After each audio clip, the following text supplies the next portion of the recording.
Hi, I'm Sarah Benwell, the editor of fundoperator.com, and I'm here with Robert Corbally, COO of Variety Capital. Robert is speaking at our Fund Operator Summit later in the year, and ahead of that, we wanted to catch up with him just to get a bit of a flavour of what he's going to be talking about. Hi, Robert. Thanks for joining me. Hi, Sarah. Pleasure to be here. So we're going to talk about your Irish UCITS fund launch, and I guess my first question is, when you were doing the launch, what made you decide to use third parties to outsource most of your functions? And did you consider insourcing, and if so, what made you decide against it? Yes, sure. Well, the simple answer is that insourcing was not really an option. Our background is in distribution. And what is fantastic about the setup and the industry these days is that there are a lot of third parties that can provide services which enable investment funds to get up and running actually with remarkably minimal resource. So as a company with a background in distribution, we determined that there was a market demand for exceptional performance. We found some US managers with exceptional risk-adjusted returns, and we determined that the best way of bringing them to market was to set up our own platform and to leverage the numerous third-party outsource providers that exist and do a great job for a lot of other providers in the market as well.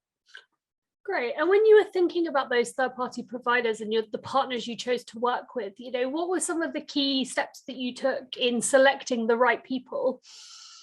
Sure. So, perhaps a lot of these are going to be obvious, but identifying what our requirements were, developing a long list of providers across each, whether it's from a Manco perspective or a third-party administrator perspective, developing the long list, and then whittling down those lists based on the various parties' appetite, their organizational ability to support what we were doing, and fulfill the brief.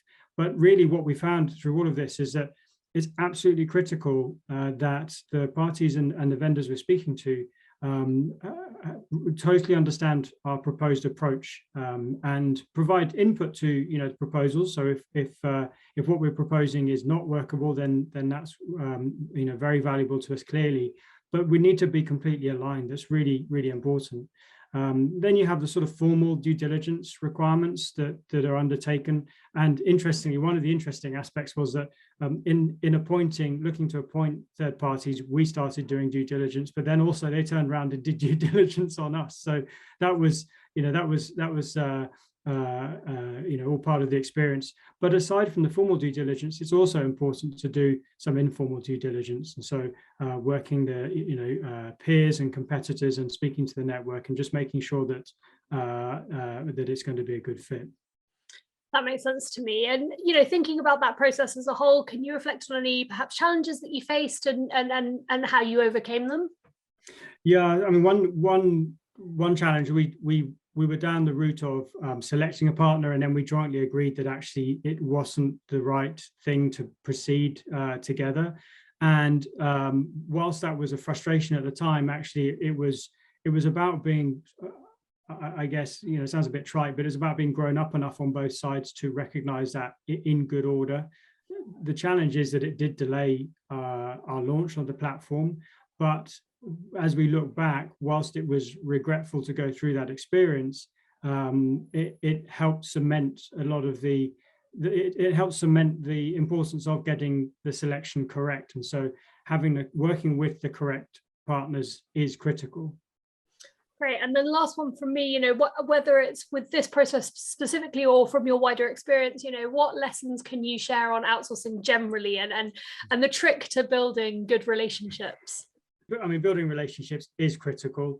It's critical in all walks of life, of course, but really, to my earlier point, a common understanding of the project and the ambition of the whoever's driving the project. Make sure that is in place from the off. Keep working at the relationships beyond selection. Sometimes, perhaps as vendors or even appointees of vendors move from the beauty parade to actual implementation, it can be seen that the nature of the relationship is changing. It is in reality, because you've moved from winning business to operating business, but that needs to be taken as the opportunity for the relationship to grow. And really important to recognize as well that success is shared amongst all parties. So it would be very easy, in my example, where Variety Capital, we have set up an Irish UCITS fund, we are raising assets, that people will sort of come and congratulate us and say, well done for launching the fund, well done for raising assets.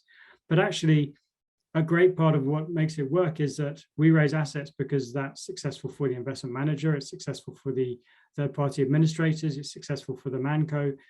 So everyone contributing to the model, they have their own success metrics that are all tied together. So everyone needs to be, we all need to be cognizant of and respectful of everyone's particular success metrics, because that ultimately is what delivers the positive outcomes. Great, thank you, Robert. Obviously, we'll be talking about insourcing, outsourcing, and all other aspects of fund operations and getting that right at our conference later this year. And I can't wait to hear more from you and all of our other speakers, of course. Thank you. Thank you, Sarah. I look forward to that very much. Thank you.